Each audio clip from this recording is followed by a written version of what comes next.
Jerusalén es la ciudad más disputada en la historia de la humanidad. En 4000 años se han documentado 118 conflictos. La ciudad fue destruida, sitiada y conquistada repetidamente.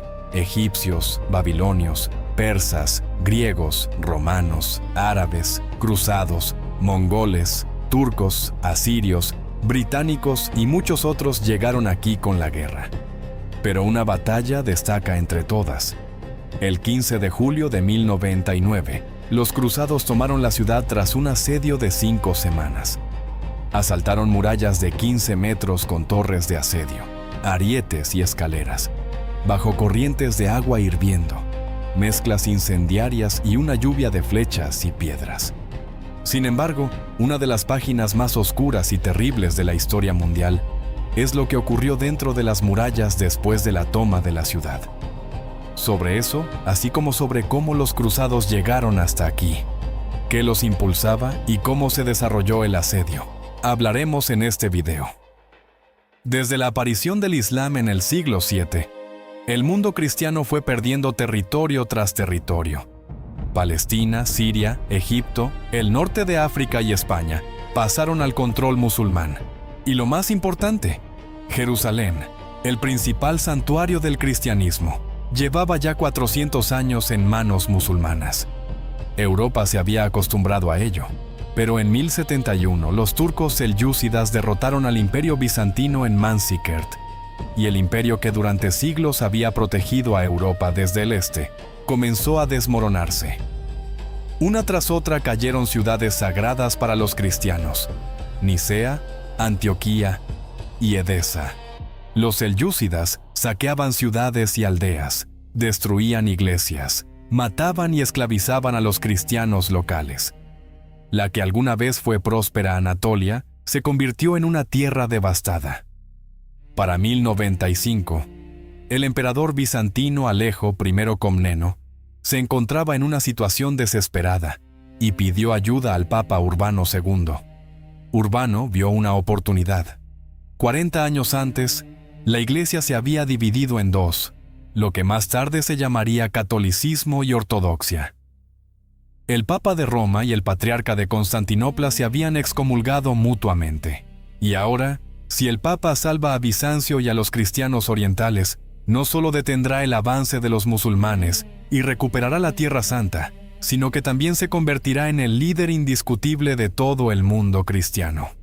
En noviembre de 1095, en la ciudad de Clermont, el Papa Urbano II pronunció un discurso. Declaró que los cristianos de Oriente pedían ayuda.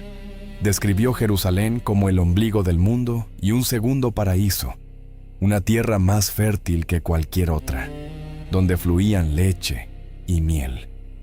El Papa anunció que cualquiera que emprendiera la expedición recibiría la absolución total de sus pecados. Todos los crímenes y pecados cometidos a lo largo de la vida serían perdonados. Deus vult, así lo quiere Dios, gritó la multitud. La gente rasgaba sus ropas y cosía cruces en ellas en ese mismo momento. La gente no marchaba solo por Dios. Muchos también huían del hambre y la pobreza. La Europa de finales del siglo XI sufría malas cosechas. Las sequías eran seguidas por inundaciones. El hambre recorría el continente en oleadas. Comenzaron epidemias y enfermedades. Para un campesino que cada año vivía al borde de la supervivencia, la promesa de una tierra donde fluye leche y miel era una salvación. Pero no solo los campesinos padecían hambre. La crisis también afectó a la clase de los caballeros. El sistema feudal de Europa occidental se basaba en el principio de primogenitura, donde toda la tierra pasaba al hijo mayor y los demás quedaban sin nada, o en la herencia divisible, donde todos recibían tierras, pero a menudo demasiado pequeñas para subsistir. A finales del siglo XI, había muchos caballeros sin tierras o con tierras insuficientes, guerreros profesionales, entrenados para matar, acostumbrados a la espada y al caballo, sin tierras, sin ingresos y sin futuro. Se dedicaban al saqueo, el bandidaje y las guerras internas. La cruzada resolvía este problema de forma elegante. Prometía tierras a los caballeros, nuevos feudos en Oriente, sus propios castillos en Tierra Santa, condados, principados y baronías. Pero también hubo muchos que marcharon por la fe, el honor y la gloria. Algunos grandes terratenientes que liderarían la expedición vendían y empeñaban sus tierras para equipar sus ejércitos. El resultado del discurso de Urbano superó todas las expectativas. Decenas de miles de personas en toda Europa estaban dispuestas a reconquistar la Tierra Santa.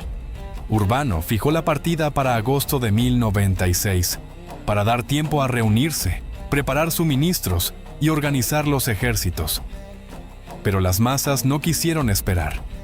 En la primavera de 1096, medio año antes de la fecha oficial, multitudes comenzaron a desplazarse por los caminos de Europa.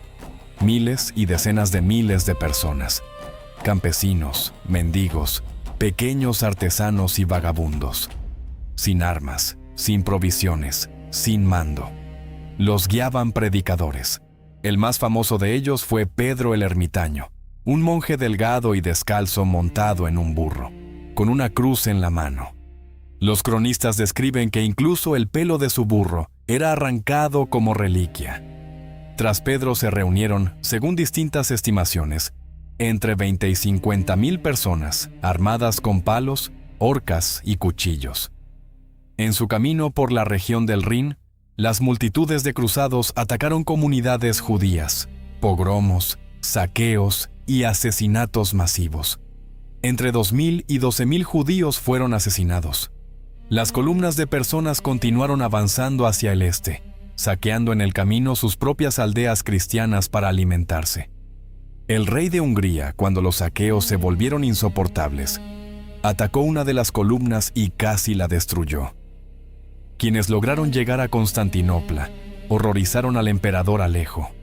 Él había pedido caballeros entrenados, pero recibió decenas de miles de campesinos saqueando los suburbios de su capital.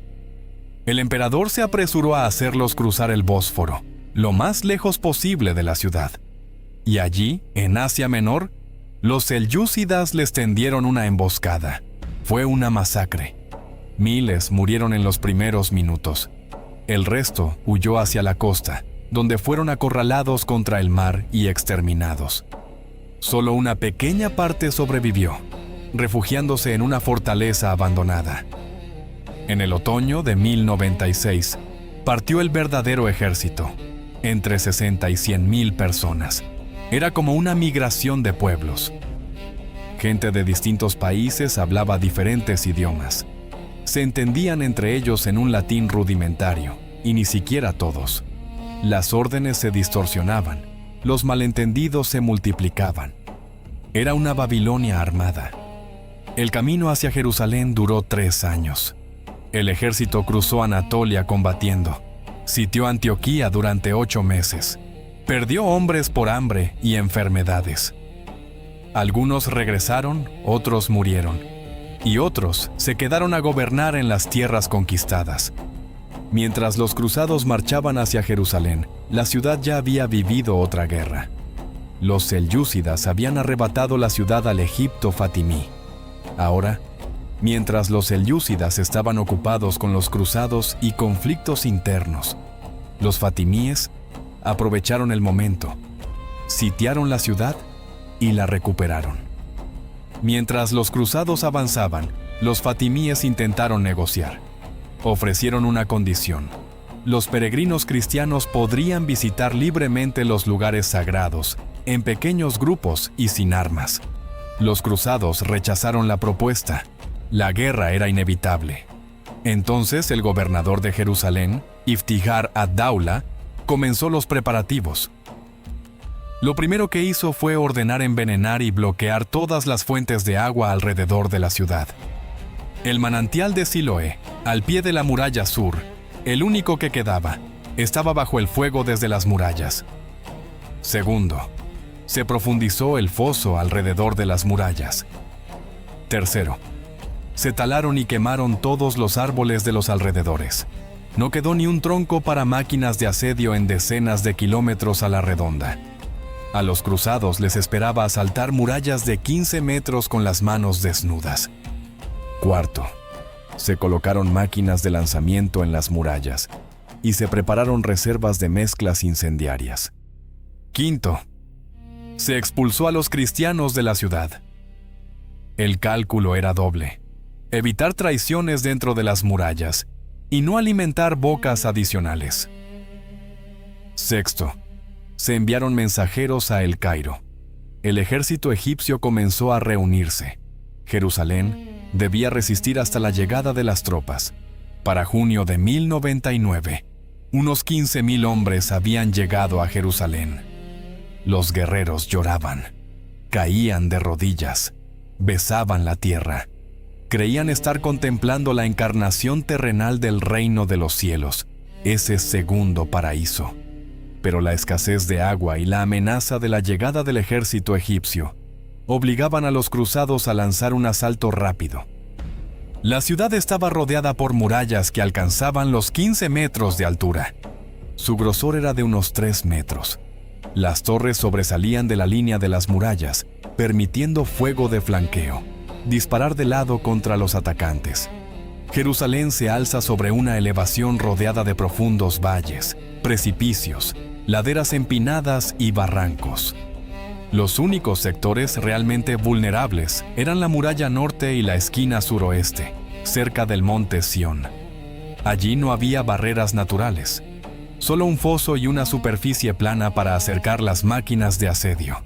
Pero en el norte, el terreno llano y favorable para el ataque estaba compensado por 2 líneas de murallas. La geografía dictaba el plan. Solo se podía asaltar desde 2 lados, y debía hacerse simultáneamente para impedir que la guarnición redistribuyera sus fuerzas. Las posiciones se repartieron.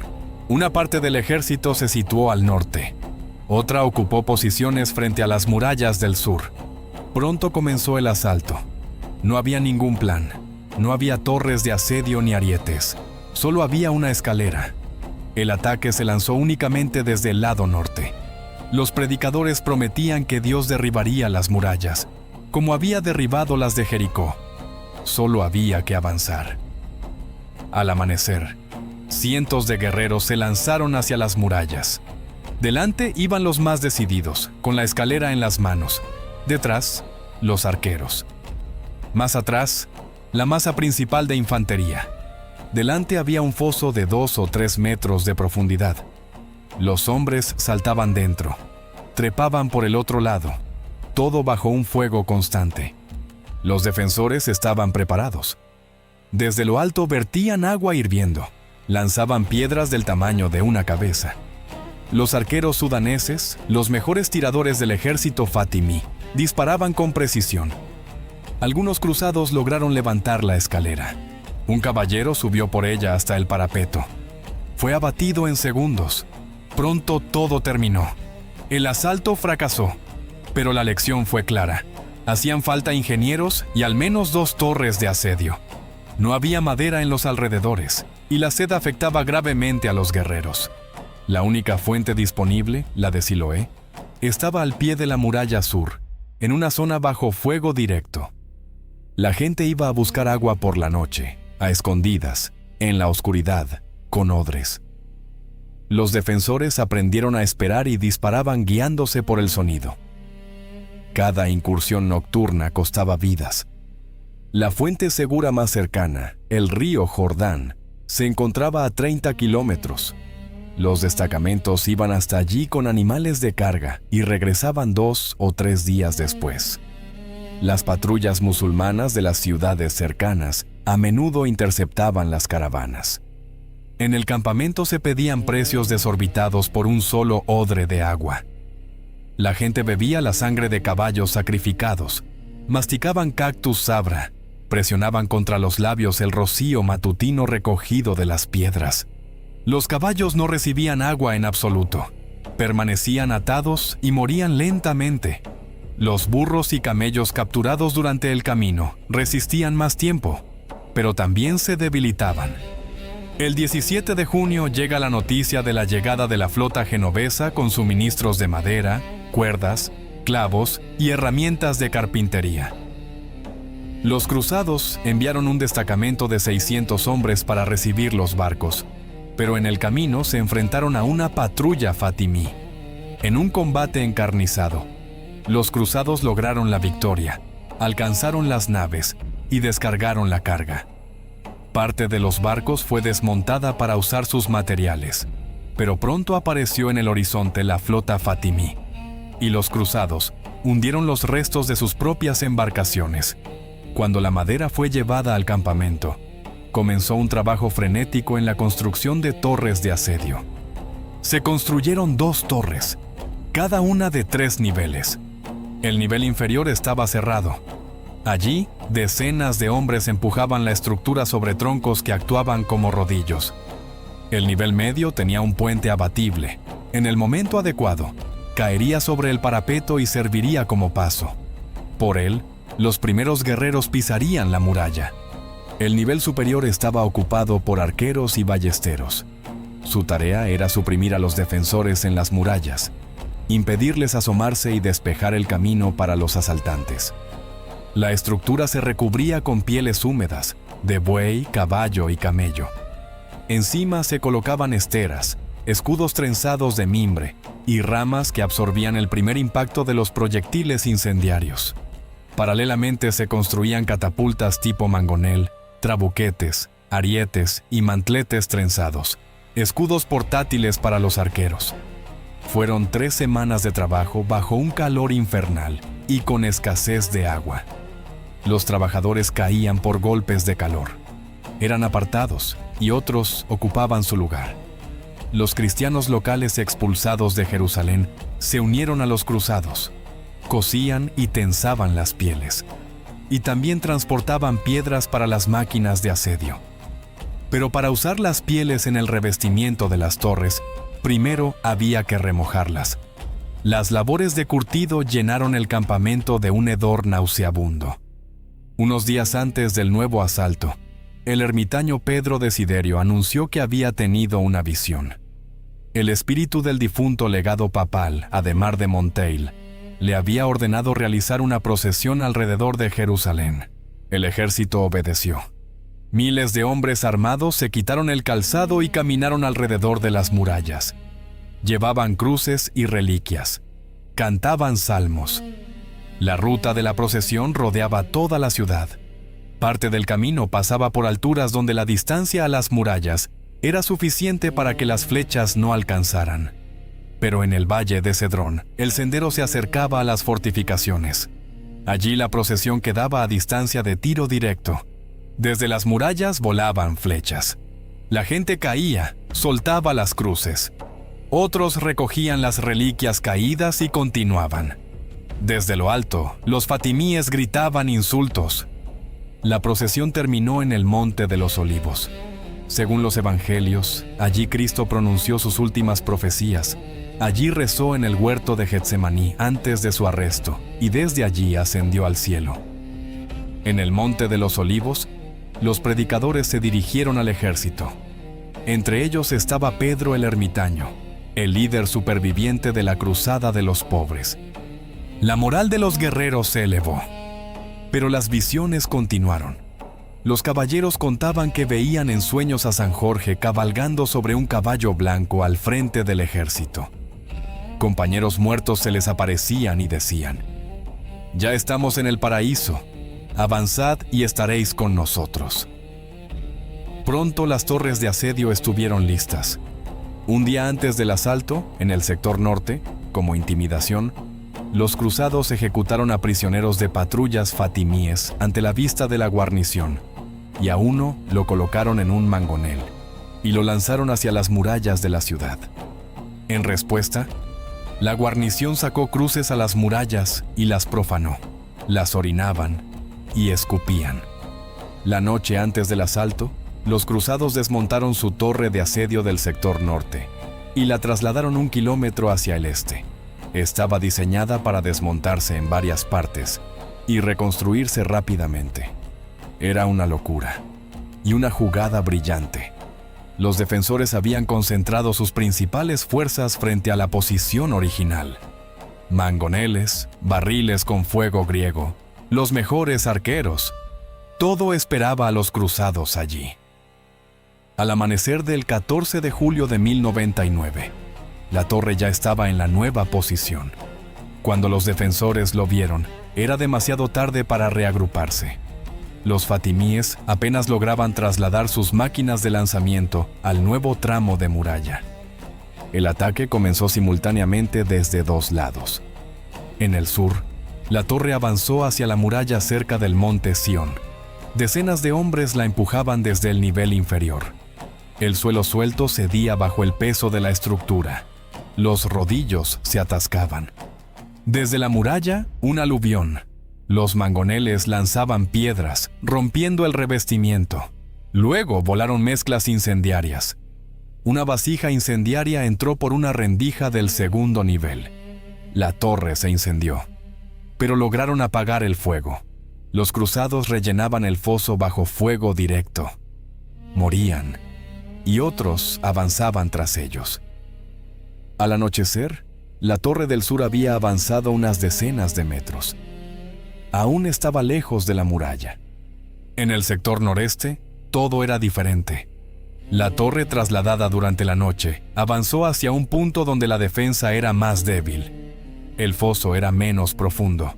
Sacos de tierra preparados durante la noche fueron arrojados a la zanja.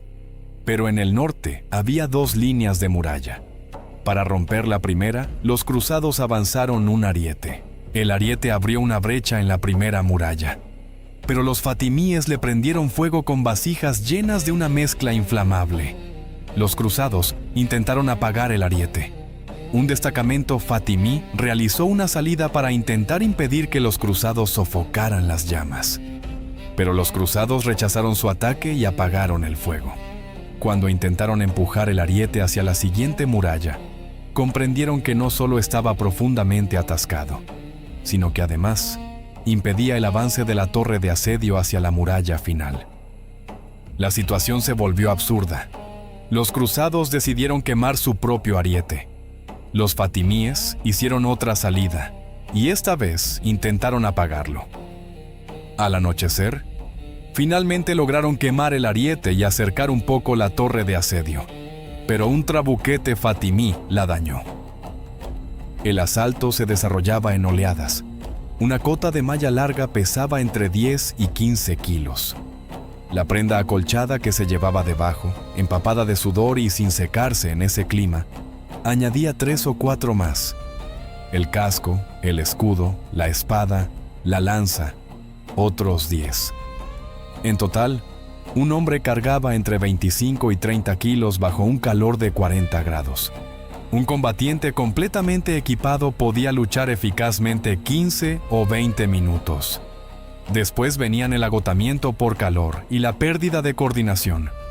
Un grupo atacaba, se agotaba y se retiraba. Otro ocupaba su lugar. Al final del primer día, ambas torres estaban dañadas. La del sur casi inmovilizada. La del norte aún operativa, pero avanzaba lentamente. Las pérdidas fueron significativas. Por la noche hubo un trabajo frenético. Ambos bandos reparaban daños y llevaban municiones. Al amanecer del 15 de julio, todo comenzó de nuevo. La torre del norte avanzó otra vez, pero ahora llevaba una enorme cruz colocada durante la noche. Los defensores concentraron todo en el sector norte. Los mangoneles disparaban sin cesar. Las mezclas incendiarias, similares al fuego griego, caían continuamente. La torre ardía. Las pieles humeaban. El humo llenaba los niveles. Apagarla con agua era inútil, ya que algunas variantes del fuego griego se intensificaban al contacto con el agua. Solo con vinagre lograron extinguir las llamas. Los mangoneles cruzados respondieron con fuego de contrabatería. Un disparo certero destruyó un mangonel fatimí. Piedras y restos volaron por el parapeto. El fuego contra la torre disminuyó. Los mantletes, decenas de escudos portátiles, fueron acercados a la muralla. Desde detrás de ellos, los arqueros disparaban al parapeto. Cada defensor que se asomaba para lanzar una vasija incendiaria corría el riesgo de recibir una flecha. Hacia el mediodía, la torre del norte tocó la muralla. El puente levadizo debía caer sobre el parapeto. Primer intento. El puente se atascó. Las cuerdas se enredaron. Los defensores corrieron hacia el borde con espadas. Segundo intento, el puente cayó sobre la muralla, con estruendo. De forma desigual, un lado más alto que el otro. Los primeros cruzados pisaron la muralla. Detrás de ellos, más y más. El combate cuerpo a cuerpo se libraba en el estrecho parapeto. Los cuerpos caían de ambos lados, pero los cruzados eran más numerosos. Avanzaban desde la torre en un flujo continuo. La defensa se derrumbó. Los cruzados descendieron por las escaleras interiores. Abrieron las puertas, y la mayor parte del ejército irrumpió en la ciudad. Los defensores del sector sur, al enterarse de la caída de la muralla norte, comenzaron a dispersarse. Los cruzados, colocando escaleras, tomaron la muralla sur. Al anochecer temprano del 15 de julio de 1099, Jerusalén cayó. Lo que ocurrió después se convirtió en una de las páginas más terribles de la historia. Cuando los cruzados irrumpieron en la ciudad, comenzó la matanza. La población fue exterminada en masa, sin perdonar a nadie. Los cuerpos de los muertos eran abiertos para buscar oro. Existía la creencia de que los musulmanes tragaban monedas de oro para ocultarlas. El cronista Raymond de Aguilers describía cómo en el monte del templo la sangre llegaba a los tobillos de los caballos. Otro cronista de las cruzadas, Guillermo de Tiro, escribió: «Toda la tierra estaba cubierta de sangre, y no solo las cabezas cortadas y los cuerpos mutilados ofrecían un espectáculo terrible, sino que aún más estremecía el hecho de que los propios vencedores, cubiertos de sangre de pies a cabeza, inspiraban horror a cualquiera que se encontrara con ellos. Los pocos que intentaban salvarse buscaban refugio en lugares sagrados. Un grupo de musulmanes se refugió en la mezquita Al-Aqsa. El caballero Tancredo de Hauteville los puso bajo su protección, entregando su estandarte. Al día siguiente, otros cruzados irrumpieron en la mezquita y los mataron a todos. Tancredo estaba furioso. Lo habían saqueado. Aquellos prisioneros eran su botín. La comunidad judía, comprendiendo lo que le esperaba a un pueblo que, según la tradición, había crucificado a Cristo, defendió la ciudad junto a los musulmanes. Y cuando las murallas cayeron, se reunió en la sinagoga principal, como escribe el cronista musulmán Ibn al-Qalanisi. Los judíos se reunieron en la sinagoga, y los francos la incendiaron sobre sus cabezas. Fuentes posteriores añaden un detalle. Los cruzados rodearon el edificio en llamas, levantaron sus escudos y cantaron el himno Christum Adoramus. Había tantos muertos que no alcanzaban a enterrarlos. El calor de julio convertía los cuerpos en foco de peste. Los prisioneros eran obligados a sacar los cadáveres fuera de las murallas y quemarlos allí. Un humo negro se alzaba sobre la ciudad durante días. El número de muertos se cuenta por decenas de miles. Para la mañana del 16 de julio, en Jerusalén casi no quedaban musulmanes ni judíos vivos. El gobernador Iftikhar ad-Dawla, junto con parte de la guarnición, se atrincheró en la Torre de David, una poderosa ciudadela que podía resistir durante mucho tiempo. Ofreció a los cruzados tesoros a cambio de su vida. Los cruzados aceptaron y sacaron a Iftikhar y a sus hombres de la ciudad. Cuando la matanza terminó, comenzó el saqueo. Regía una regla. Quien entraba primero en una casa se convertía en su dueño. Los caballeros colgaban escudos en las puertas como señal de propiedad. Las casas eran registradas de arriba abajo. Cuando terminó el saqueo, los cruzados se vistieron con ropas blancas limpias. Se quitaron los zapatos y descalzos se dirigieron a la iglesia del Santo Sepulcro. Lloraban, rezaban, besaban las piedras sagradas. Habían ganado la indulgencia, el perdón de los pecados del que habló el Papa Urbano II en Clermont. En la ciudad comenzó a formarse una burocracia. Se determinaba quién poseía cada casa y cómo resolver disputas.